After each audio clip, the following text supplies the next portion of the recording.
Ya son las 8:34 de la mañana y recibimos en punto de encuentro al subsecretario del Ministerio de Salud Pública, José Luis Adjian. ¿Cómo te va, José Luis? Bienvenido. Buenos días, Mariano, Nano, toda la audiencia de Punto de Encuentro. Buen día, ¿cómo estás? Gracias. José Luis, ¿qué información está manejando hoy el Ministerio sobre esa nueva variante del coronavirus que surgió en Israel? ¿Les ha llegado algún dato que indique que tiene más transmisibilidad, que puede ser más preocupante porque quizás sea más agresiva? La pregunta es comparándola con la última que tuvimos, que es Omicron. Bueno, las autoridades de Israel ya han determinado que es muy prematuro todavía como para determinar alguna consecuencia o sacar algún resultado de esta nueva variante. Ajá. Estamos siguiendo de cerca todo lo que sucede en cuanto a nuevas variantes, en cuanto a lo que es la posible mutación del virus, también en conjunto con el Instituto Pasteur de aquí de Montevideo, donde públicamente también los científicos han manifestado de que hay que tener cautela y que a lo largo de estos 2 años, Mariano, ya hemos visto que el virus muta, varía y que puede ser en una forma que sea de más contagiosidad, de mayor agresividad, de distintas maneras. Sí, en Europa está pasando algo. En Europa también hay temor y nuevos números, ¿no? En Europa también ha habido un aumento de casos en los últimos días, en la última semana en algunos países. Hay que ver también, puede estar la posibilidad de que haya sido por una relajación de algunas medidas que se habían tomado y que eso pueda traer un aumento de casos. Estamos siguiendo el tema de cerca, como ha sido a lo largo de estos 2 años. El virus va a mutar o va a seguir mutando, en eso es una constante que nos han alertado todos los científicos y es a nivel mundial lo que se espera. Lo que tenemos que tener es una buena cobertura de vacunación, que Uruguay la tiene, y ver cómo sigue desenvolviéndose o cómo sigue siendo el desenlace a nivel mundial. Mientras haya países, por ejemplo, el continente africano, países de África, que tengan una muy baja tasa de vacunación, ahí es un reservorio para que el virus pueda seguir mutando. No Claro. digo que estas variantes hayan surgido ahí, pero tenemos países con tasas de vacunación muy bajas, donde ahí la tasa de incidencia es alta, es mayor, y donde en personas no vacunadas es donde se da la mayor posibilidad de que el virus pueda mutar. Entonces ahí creo que hay una amenaza a nivel mundial que hasta que eso no llegue, hasta que la vacunación no llegue a niveles aceptables, vamos a seguir conviviendo en esta realidad. No quiere decir que es la realidad de nuestro país, pero sí lo que es a contexto internacional. Viste que hoy, después de 2 años de emergencia sanitaria en Uruguay, los científicos ya están un poco divididos en lo que pueda llegar a venir. Algunos consideran que luego de Omicron la pandemia ya fue y estamos entrando en el periodo endémico, digamos, en la endemia, y otros dicen, no, la pandemia va a seguir hasta 2024 quizá, y hay que tener cuidado porque una nueva variante puede provocar otra ola con un pico alto. ¿El Ministerio dónde se para ahí? ¿Está preparado como para una eventual tercera ola con otro pico alto como el de Omicron? ¿O eso ya no va a venir? Es muy difícil ser contundente en decir que ya no va a venir. De la misma forma, nada indica de que fuera a venir algo similar a lo que se vio. Estamos en una pandemia de la incertidumbre. En estos 2 años la constante de la pandemia ha sido la incertidumbre, el desconocimiento. Primero porque era un virus nuevo y no se conocía nada en cuanto a sus características. Luego, a través de las mutaciones y las variantes, también nos enfrentamos a la incertidumbre y al desconocimiento. Ahora hay 2 años de aprendizaje donde sabemos que el virus muta, sabemos que las vacunas en líneas generales, lo que ha sido desde el principio hasta acá, sirven para prevenir la manifestación grave, el fallecimiento ante todas las variantes que han surgido, y donde hay una convivencia o ha habido una experiencia en estos 2 años que nos permite estar en un punto de que no es lo mismo el 13 de marzo del 2020 que ahora, 17 de marzo del 2022, claro, donde hay un aprendizaje colectivo, donde hay un aprendizaje científico también, que nos pueden seguir asesorando de la manera que se ha hecho, y donde ya todos sabemos cómo son los cuidados que hay que tener en caso de que fuera a surgir una nueva ola, y donde sabemos que la vacuna ha sido la herramienta que nos ha permitido tener el desenlace que tenemos. Bueno, y enlazando un poco la pregunta que te hacía Mariano de dónde se va a parar el ministerio, la pregunta va por, hablabas de relajación en Europa como una de las explicaciones de esta subida de medidas, y acá estamos analizando ser más laxos, ¿no? Estoy hablando del antígeno, PCR, fronteras, escuelas. Los días de cuarentena. Los días de cuarentena, o sea, hay todas unas decisiones. ¿Dónde se va a parar el ministerio a la hora de resolver a nivel de ejecutivo la laxitud de las medidas o mantener algunas medidas previendo esto que decís no se puede descartar? Ustedes vieron que en estos 2 años, desde la discusión de la cuarentena obligatoria en marzo y abril del 2020 hasta acá, hemos sido muy responsables en cuanto a las medidas que se han tomado. Y siempre hemos intentado no tener que tomar medidas de aislamiento y tratar de sobrellevar o tomar otro tipo de medidas. Actualmente las medidas que quedan o las restricciones son para espacios interiores, espacios cerrados en algunas actividades. Toda actividad que se haga al aire libre ya no tiene ningún tipo de medida o de restricción, ni de aforo, ni de duración, ni de vacunación, ya prácticamente no existe. Hay una recomendación de utilización de tapaboca, pero es una recomendación en caso de que haya una gran aglomeración. O sea que al aire libre, por este aprendizaje que yo les decía, por este conocimiento, ya no hay casi medidas. Nos quedan en espacios cerrados algunas medidas de aforo en cuanto a espectáculos públicos, de duración, de control de vacunas, que esas son las que vamos a estar reevaluando o evaluando en el mes de abril. Y a propósito, ¿sí? a propósito de eso que decías de que ya no se usa más tapaboca al aire libre, salvo excepciones en las que se recomienda llevarlo puesto si hay una aglomeración. Yo me pongo a pensar en el jueves de la semana que viene, 24 de marzo, Uruguay-Perú, estadio lleno después de mucho tiempo. Y claro, va a ser una gran aglomeración de unas 60.000 personas. ¿El ministerio puntualmente va a recomendar a la gente que esa noche vea el partido de tapabocas? Porque va a ser difícil que los uruguayos en un partido tan importante usen tapabocas durante 90 minutos. ¿Ustedes lo van a recomendar o no? La recomendación sigue estando y por el altoparlante del estadio probablemente se indique también, como fue en el partido anterior, que se indicaba una recomendación de uso. Está en el cuidado personal.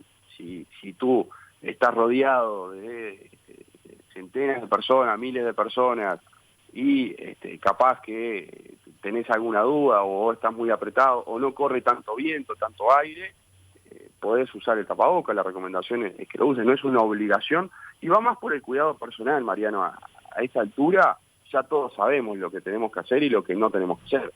Y si te pones el tapabocas, sabés que te estás cuidando más que si no lo usás. Entonces, no es una obligatoriedad porque ya hemos determinado que no sea una obligatoriedad, va más en una responsabilidad personal el uso del tapaboca o el no uso del tapaboca.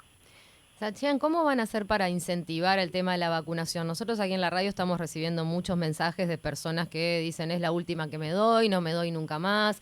El tema de que a nivel de la ANEP no se haya diferenciado entre niños vacunados y niños no vacunados y no se esté incentivando tampoco en los eventos a personas vacunadas. ¿Cuáles son las estrategias que va a tener el gobierno para seguir aplicando la vacuna? ¿Qué tal, Cecilia? Buen día. Buen día. Nosotros tenemos 83% de la población con una dosis, 79% con 2 dosis, y hay un 59% de la población total que ya tiene dosis de refuerzo. Un 59% del total. Ahora, si tomamos la población vacunada con 2 dosis, los que se dieron 3 dosis son el 74%, lo cual es una tasa que es alta. Nosotros queremos o vamos para que sea el 100%, pero sigue siendo una tasa bastante alta. Y para cuarta dosis, déjeme decirle que se han anotado 345.000 personas en este tiempo, que refleja un 37% de los que ya tenían una dosis anterior y se anotaron para una dosis de refuerzo. O sea que el plan de vacunación y la campaña de vacunación sigue avanzando y sigue sumando personas que desean recibir esta dosis de refuerzo. ¿Esperaban ese número, Sachin? ¿Esperaban ese número para la cuarta dosis o eran un poco más escépticos? La aspiración siempre es el máximo, siempre vamos al total, no nos conformamos, siempre aspiramos que sea un mayor número de personas. Esto es el número que hasta ahora se han anotado, 345.000 personas y solo con mayores de 50 años. Claro. Solo mayores de 50. Veteranos, sí. Claro. ¿Y qué porcentaje de la población tiene una inmunidad completa hoy por hoy, teniendo en cuenta cómo va cayendo esa inmunidad de las primeras dosis? Bueno, es lo que te decía, 79% 2 dosis y 59% 3 dosis. no tengo el dato tampoco de cuántos se han contagiado, que hemos tenido una ola muy grande en enero que suma a la inmunidad generada por las vacunas. Claro, la inmunidad natural. Lo tengo sí para los menores de 5 años, que un 57% se dieron una dosis. Estamos completando en estos días la segunda dosis, no del total porque hay ausentismo o hay chicos que se han contagiado en el medio de las 2 dosis, entonces eso hace caer un poco, pero hay un 11% de los menores de 5 a 11 años que no recibieron primera dosis, pero se contagiaron en el mes de enero y febrero, entonces eso suma a la inmunidad generada por las vacunas. ¿Cómo es el plan para seguir abriendo la vacunación con cuarta dosis? Y te lo pregunta un tipo de 47 años como yo. Cuando lo estiren ahora, ¿lo van a estirar solo para la franja de mayores de 40 o ya va a ser tipo universal para todo el mundo cuarta dosis? Bueno, es algo que lo determina la Comisión Nacional Asesora en Vacunación. Nosotros siempre vamos por el escenario de máxima vacunación o de máxima posibilidad, pero hay que determinarlo en la comisión, que son los que tienen que estudiar de acuerdo al avance del plan, al avance de las variantes, al avance de la inmunidad, que era lo que hablábamos recién, a ver si se puede determinar una recomendación de recibir cuarta dosis a menores de 50 años. Ayer lo estábamos hablando con la unidad de inmunizaciones y con epidemiología, bueno, estamos siguiendo el tema de cerca, todavía no está determinado, vamos a ver cómo avanzan las siguientes semanas para poder determinarlo cuando sea necesario. La otra vez cuando el presidente de la República, Luis Lacalle Pou, estuvo en Telemundo, le pregunté sobre el tema y me dijo que sí, que casi seguro se iba a abrir la cuarta dosis para los menores de 50. El tema es que no tienen resuelto cuándo todavía tampoco, ¿no? O sea, ¿vos estimás que ya a partir de abril se puede abrir la inscripción para los menores de 50? Sí, también recuerdo la entrevista que le pedía fecha al presidente, sí. El presidente no. No. En ese sentido es muy difícil determinar fecha, Mariano, porque depende de distintas variables, como te decía, y que nuestra comisión de expertos asesoren al respecto. Nosotros estamos siguiendo el tema de cerca. Cuando surja ese momento o esa evidencia, vamos a determinarlo y rápidamente abrir la agenda. Lo que tenemos pero es difícil establecer una fecha porque no está la cantidad de vacunas suficiente o porque quieren ver a ver si realmente es necesaria para los menores de 50 la cuarta dosis. No, vacunas tenemos de sobra. Hay un compromiso del país para este año de 3.7 millones de dosis que están incluidas los menores de edad. Vacunas tenemos y en stock tenemos suficiente también. Estamos viendo de cómo sigue el plan de vacunación, cómo avanza la inmunidad generada en estas personas, si avanzan las nuevas variantes, cómo avanza también la curva epidemiológica en nuestro país, que ahora viene en descenso desde el 13 de febrero hasta ahora, viene en un descenso que ha sido desde la ola de Omicron hasta acá, nos tiene en cada día en menores contagios. Entonces, todos estos son indicadores que hay que tener en cuenta para la indicación de una nueva dosis o no. Lo vamos a estar reviendo o estudiando en las próximas semanas para poder ir a disposición. Sachian, hace 2 semanas usted había dicho que ya estábamos más cerca de un levantamiento de la emergencia sanitaria. ¿Lo que está pasando en los países de Europa implica una revisión de estas palabras o seguimos por el mismo camino de acercarnos a ese levantamiento de la emergencia? No, yo sigo creyendo que estamos más cerca porque no es lo mismo la misma emergencia sanitaria al principio de la pandemia que ahora. El virus no va a desaparecer, entonces hay que tener una convivencia con el virus. Lo que no es una emergencia es en el sentido de que es la pandemia de lo desconocido, de lo que yo le hablaba. Ahora surge una herramienta que es la vacunación, surge otra herramienta que es la medicación para los tratamientos en algunas personas mayores de 60 años. Son herramientas que la ciencia ha desarrollado. La verdad que es el reconocimiento mundial que hay que hacerle a los científicos que han desarrollado las vacunas y los medicamentos para que podamos tener esta evolución que tenemos. Yo sigo creyendo que estamos más cerca. El tema de la emergencia sanitaria en nuestro país es una determinación que va de lo sanitario y va también en lo administrativo, como también ya lo dijo el presidente de la República, que hay cuestiones administrativas que están enganchadas a la declaración de emergencia sanitaria, que hay que evaluar si continúan y en qué formato continúan. Por eso se decidiría en un Consejo de Ministros y lo anunciaría el presidente ese levantamiento. Claro, el decreto de emergencia es en Consejo, me dice el presidente actuando en Consejo de Ministros, que se determina. Anoche hablábamos con unos compañeros sobre el tiempo que hay que esperar para vacunarse si tuviste COVID, y algunos tenían dudas, ¿no? ¿Cómo es hoy exactamente la norma? ¿Tuviste coronavirus y a partir del día que tenés el alta, cuánto hay que esperar para vacunarte si estás habilitado para darte una dosis?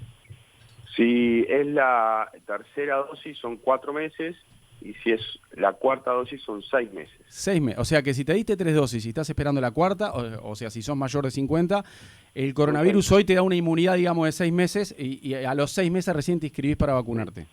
Pero estamos hablando de una persona que tiene 3 dosis previas, Sí. que cursó la enfermedad. Son 6 meses, es un tiempo prudencial que han determinado los científicos para recibir una dosis. O sea, está cubierto, Ahí va. tiene protección durante ese tiempo. Eso es 6 lo que meses, bien, si tenés 3 dosis.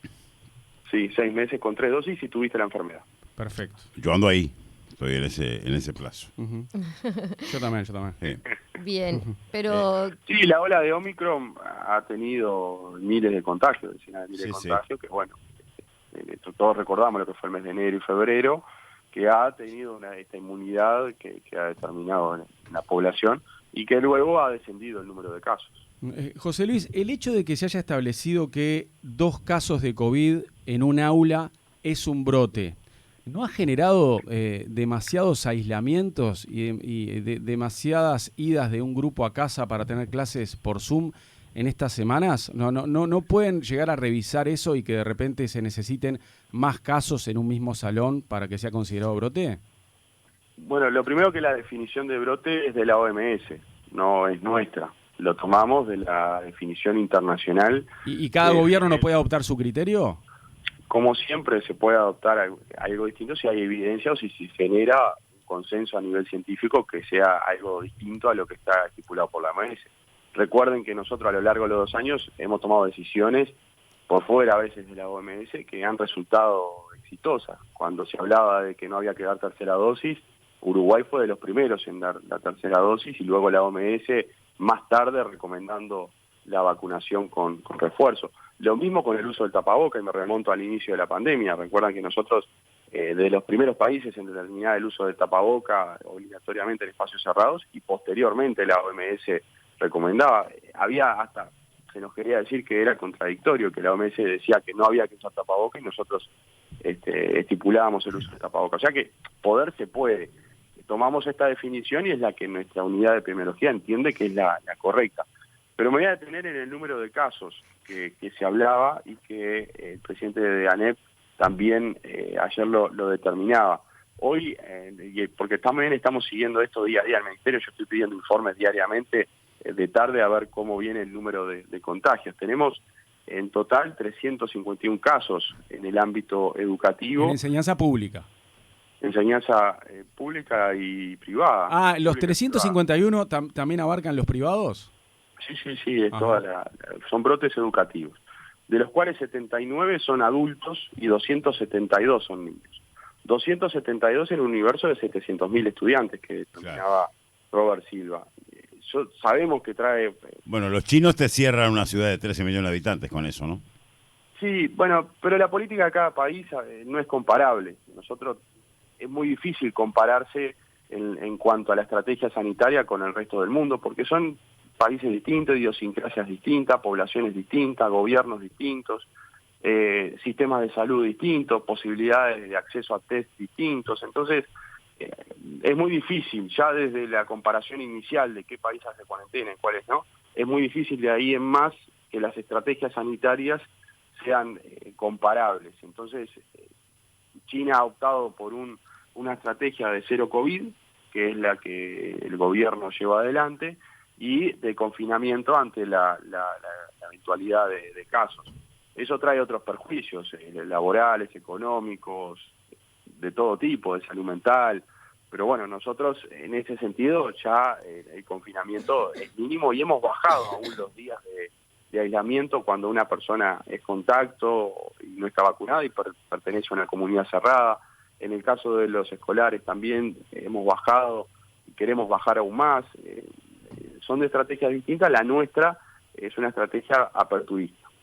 ¿Qué nivel de preocupación tienen con la variante esta BA2 que según algunos expertos va a desplazar a Omicron en Uruguay? como lo ha sido la generación de cada variante, lo vamos siguiendo de cerca con los expertos, con los técnicos.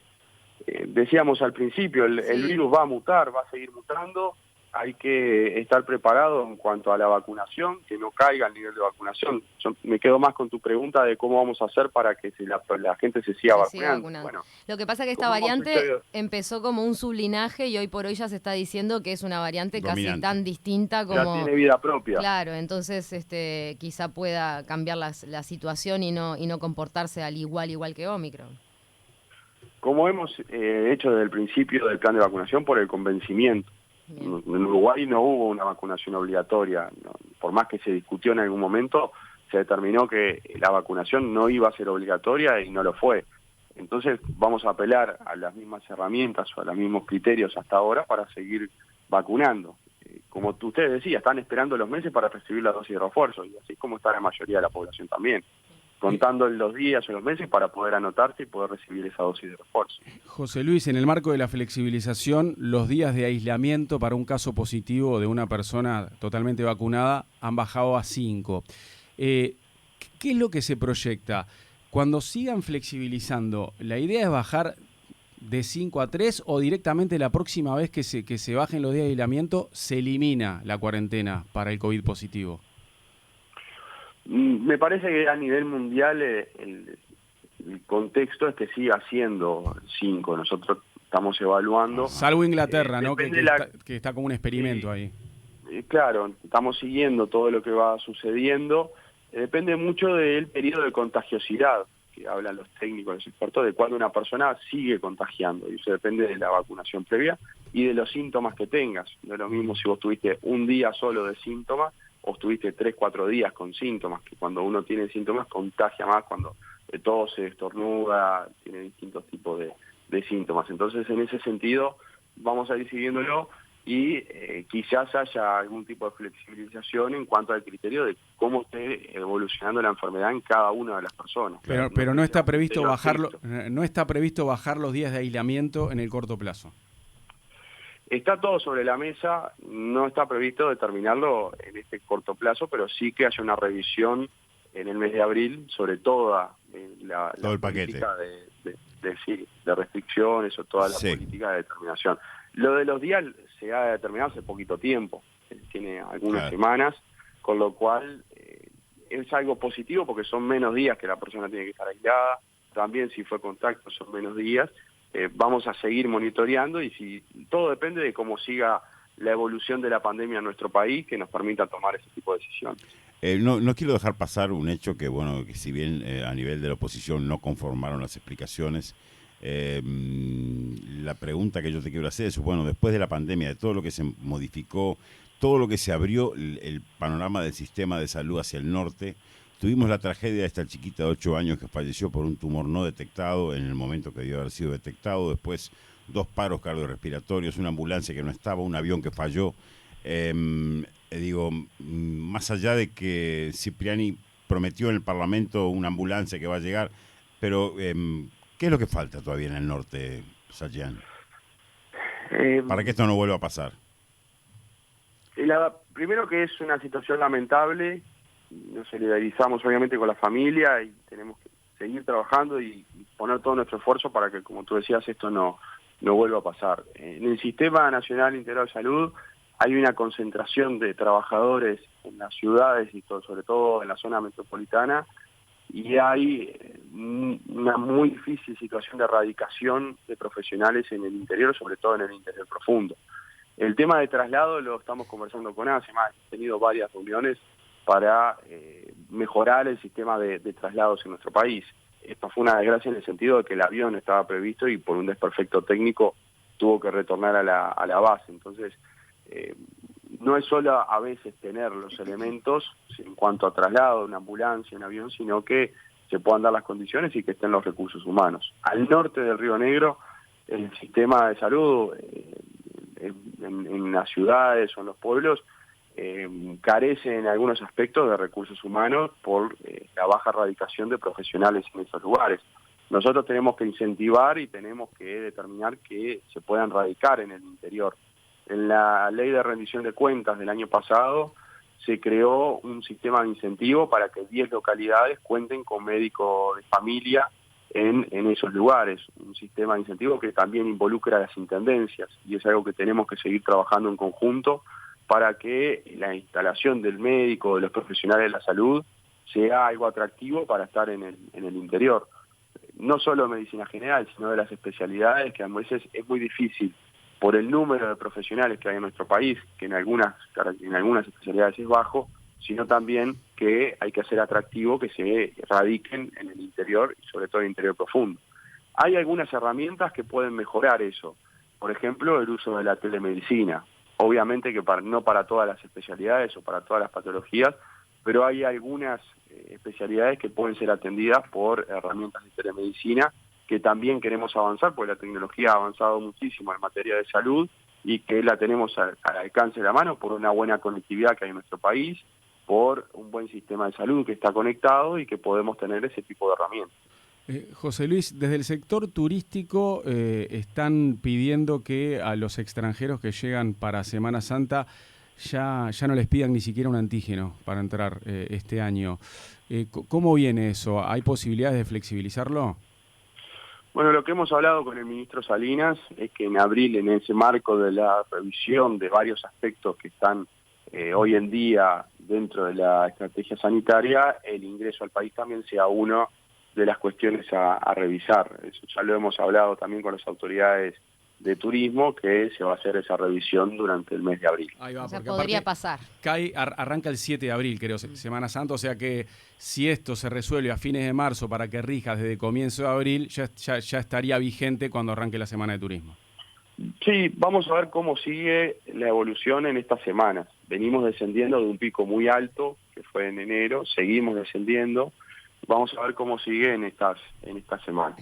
Sachan, le cambio de tema porque a veces nos dedicamos tanto al coronavirus, pero bueno, ahora hay un problema de aumento de precios de alimentos por el conflicto entre Rusia y Ucrania y lógicamente en los últimos años hemos tomado mayor conciencia de lo que es la medicina preventiva en base a la alimentación. Los celíacos, por ejemplo, están reclamando que los productos que ellos pueden consumir cada día son más caros. ¿Hay algún plan por parte del Ministerio de Salud Pública de tratar de ver cómo se va a manejar este aumento de ciertos alimentos para proteger a poblaciones vulnerables con algunas enfermedades como esta? Hemos tenido algunas reuniones con organizaciones de celiaquía, no por este tema puntual, sino a lo largo de estos 2 años. También están los alérgicos, personas con diabetes, sí, y hay distintas patologías que requieren una alimentación especial. Hay que determinarlo con el Ministerio de Economía y Finanzas para ver si hay algún tipo de flexibilización o de posibilidad de establecer alguna mejora en cuanto al acceso. ¿Serían tratados como medicamentos esos alimentos? No te puedo determinar ahora cuál sería o cómo sería o si eventualmente sería. Sí que debemos trabajarlo en conjunto con el Ministerio de Economía porque son ellos quienes regulan toda la parte financiera y todos los temas de precios. No es tanto un tema es un tema de salud pública en conjunto con economía. Uh-huh. Si tuvieras que decir, José Luis, después de 2 años de emergencia sanitaria, un área de la salud que siga postergada por culpa de la pandemia, ¿cuál es? No sé si culpa de la pandemia. En el 2020, sobre todo, quizás hubo algún rezago en cuanto a estudios diagnósticos y en algún tipo de operación, pero rápidamente en 2021, sobre todo el segundo semestre del 21, venimos corriendo la carrera para ponernos al día y ya hay algún tipo de demora, pero no hay una demora generalizada. En algunas partes del país las operaciones están al día y estuvieron al día durante la mayor parte de la pandemia. En cuanto a los estudios, queremos incentivar a las personas que se hagan los estudios diagnósticos de rutina. Es lo que quizás por algún motivo el año pasado, el anterior, no fueron o no accedieron o no se anotaron, que lo hagan ahora porque la capacidad para ponerse al día en el país está y tenemos que incentivar ahora a retornar a hacerse esos estudios para poder tener un mejor diagnóstico.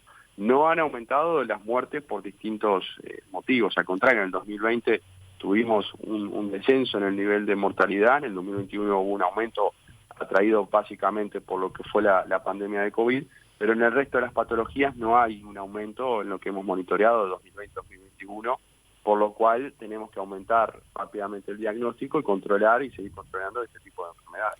Bien, una cosa que comprobé escuchándote es que los jerarcas de cada uno de los ramos escuchan las entrevistas al presidente en televisión. Te acordás perfectamente las preguntas que le hizo Mariano a la calle y la insistencia en la fecha, seguramente con una libretita en la mano a ver qué dice el presidente. Pero bueno, José Luis se nos fue el tiempo. Viceministro de Salud Pública, muchas gracias por este rato en Punto de Encuentro. Muchas gracias a ustedes y a las órdenes. Que tengas buen día. Buen día. Gracias, José Luis. Punto de Encuentro. Punto de Encuentro. De 8 a 10 de la mañana. Por 970 Universal. Afirma tu futuro en la ciudad de la costa y la Costa de Oro. Carreras empresariales con la experiencia y el liderazgo de la UDE. Abogacía, contador público, licenciatura en informática y educación física. Inscripciones 2022 con bonificaciones especiales. En la ciudad de la costa y la Costa de Oro. Universidad de la Empresa. Tu carrera, tu futuro. ciudaddelacosta@ude.edu.uy.